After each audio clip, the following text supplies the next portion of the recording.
असुर राज बलि के साथ छल। असुरों के राजा बलि की चर्चा पुराणों में बहुत होती है।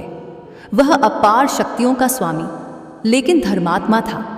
दान पुण्य करने में वह कभी पीछे नहीं रहता था। उसकी सबसे बड़ी खामी यह थी कि उसे अपनी शक्तियों पर घमंड था और वह खुद को ईश्वर के समकक्ष मानता था, और वह देवताओं का घोर विरोधी था। कश्यप ऋषि की पत्नी दिति के 2 प्रमुख पुत्र हिरण्यकश्यप और हिरण्याक्ष थे। हिरण्यकश्यप के 4 पुत्र थे, अनुहल्लाद, हल्लाद, भक्त प्रहलाद और संहल्लाद। प्रहलाद के कुल में विरोचन के पुत्र राजा बलि का जन्म हुआ। राजा बलि का राज्य संपूर्ण दक्षिण भारत में था। उन्होंने महाबलीपुरम को अपनी राजधानी बनाया था। आज भी केरल में ओणम का पर्व राजा बलि की याद में ही मनाया जाता है। राजा बलि ने विश्व विजय की सोचकर अश्वमेध यज्ञ किया, और इस यज्ञ के चलते उसकी प्रसिद्धि चारों ओर फैलने लगी। अग्निहोत्र सहित उसने 48 यज्ञ संपन्न कराए थे, और इस तरह उसके राज्य और शक्ति का विस्तार होता ही जा रहा था। तब उसने इंद्र के राज्य पर चढ़ाई करने की सोची। इस तरह राजा बलि ने 99वें यज्ञ की घोषणा की और सभी राज्यों और नगरवासियों को निमंत्रण भेजा। देवताओं की ओर गंधर्व और यक्ष होते थे, तो दैत्यों की ओर दानव और राक्षस।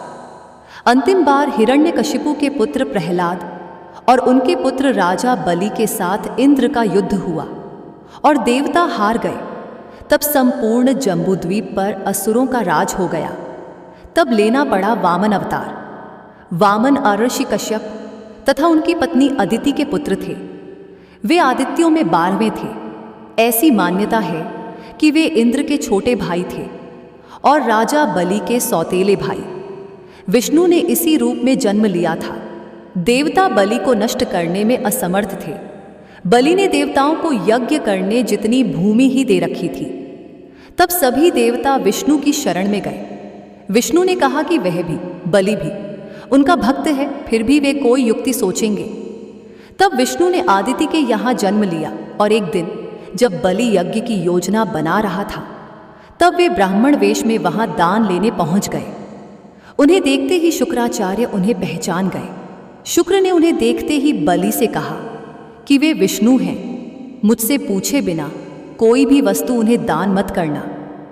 लेकिन बलि ने शुक्राचार्य की बात नहीं सुनी, और वामन के दान मांगने पर उनको 3 पग भूमि दान में दे दी।